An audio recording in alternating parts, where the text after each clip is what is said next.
Em entrevista à BBC, o ministro do Supremo Tribunal Federal, Gilmar Mendes, disse que os processos do ex-presidente Lula na Lava Jato podem voltar à fase de denúncias se o então juiz Sérgio Moro for considerado suspeito. O STF ainda deve julgar a suspensão do ex-juiz federal alegada pela defesa após diálogos obtidos por hackers entre Moro e integrantes da Lava Jato terem vazado. Os processos afetados seriam as condenações no caso do triplex do Guarujá e no caso do sítio de Atibaia. Outra ação afetada seria a do Instituto Lula, em fase final para a sentença de Luiz Antônio Bonar, juiz federal que substituiu Moro na 13ª Vara Federal em Curitiba. Essa fala do Gilmar, hein, Vera?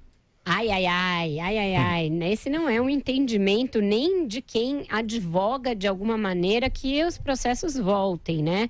No caso da suspeição do juiz, o que se diz é que voltaria para a fase de sentença, mas, repito, não tem nada ali para que se argua a suspeição do Moro. Nas conversas com o Deltan Dallagnol, muitas não dizem respeito ao caso específico do Lula. As que dizem respeito ao caso específico do Lula, ainda que eu seja daqueles que acham que é impróprio um juiz conversar com as partes desta maneira, nem assim dá para você arguir a suspeição do juiz. Não tem nada ali que faça com que ele exceda, ele não antecipa nenhum julgamento, ele não combina nenhuma coisa em inquirições, por exemplo, vou perguntar isso, vocês façam isso, aquilo, não tem isso. Não tem nada que seja um batom na cueca de suspeição do juiz Sérgio Moro. Daí, o ministro, antes mesmo da gente saber se as tais provas vão ser aceitas ou lavadas de alguma maneira, porque são provas ilegais, obtidas a partir de hackeamento, ele já concluir para onde volta o processo, sem o resto da turma se manifestar, o ministro está mostrando que está ali no afã de anular essa sentença. Não tem outra explicação para tanta ansiedade em tratar de um assunto que é controverso, que é espinhoso e que ainda ele que está segurando o assunto, não levou ao escrutínio da segunda turma. Então, um ministro que reclama tanto de juízes falarem fora dos autos, de procuradores falarem nas redes sociais, está pondo o carro, não é nem diante dos bois, está lá na frente já o carro. Não dá. Constantino.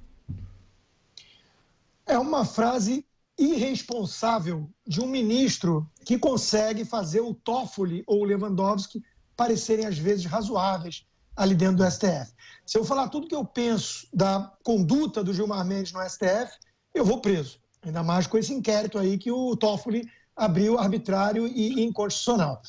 Veja, é uma especulação sem sentido numa campanha evidente pela impunidade. Não faz nenhum sentido o ministro do STF dar uma entrevista e falar uma coisa dessa natureza que não faz nem parte do que está sendo debatido. Ninguém está falando em anular sentenças e nada parecido, voltar para a estaca zero. Isso é uma especulação dele criada do nada, tirada do além e jogada para a opinião pública para ver se cola. Nessa campanha que ele está contra a Lava Jato.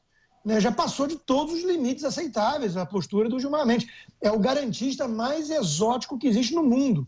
É um garantista que não fala só nos autos, mas sim dá entrevistas com especulações absurdas e que defende o uso de evidências obtidas por crime para tentar punir um juiz que, mesmo com essas evidências do que se tem até agora, não cometeu crime algum. Você pode até não gostar da proximidade dele, mas nada desabona ali a postura do Sérgio Moro como juiz da Operação Lava Jato. Então, realmente assim, é um caso tão esdrúxulo, tão absurdo de inversão, né, de valores e do que seria ser o garantista em questão, defender o Estado Democrático de Direito, a Constituição, a regra do jogo, que realmente eu prefiro parar por aqui, porque, repito, se eu for além, eu acho que eu vou preso. Josias. Ao acenar com a hipótese de atrasar o relógio dos processos em que o Lula foi condenado à fase anterior à aceitação das denúncias, o que o ministro Gilmar Mendes está afirmando, com outras palavras, é mais ou menos o seguinte: o Supremo Tribunal Federal cogita cometer a temeridade de lavar a ficha suja de Lula, restaurando os seus direitos políticos e devolvendo-lhe a condição de disputar novamente a presidência da República em 2022. Para situar as pessoas que nos ouvem e assistem, é preciso dizer o seguinte: o julgamento da segunda turma, que vai decidir se o Sérgio Moro foi ou não parcial ao condenar o Lula, está praticamente nas mãos do ministro Celso de Mello.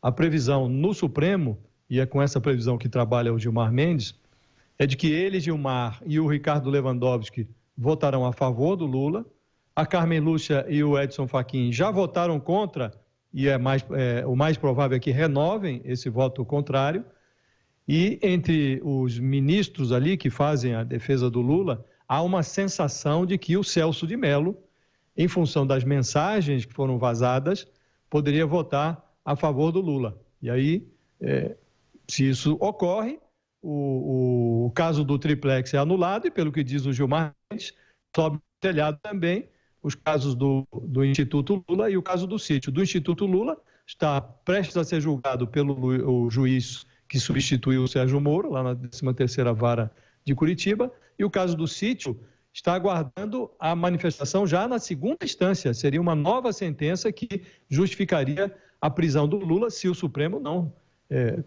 passar em revista também aquela regra que permitiu a prisão em segunda instância. Então é preciso ser muito claro. O que está em jogo aqui não é a anulação da sentença do Sérgio Moro, mas a anulação de um veredito que foi confirmado por desembargadores do TRF4 e por ministros do Superior Tribunal de Justiça. Então, esses desembargadores e magistrados avalizaram a condenação do Lula. No caso do STJ, inclusive, houve uma redução da pena.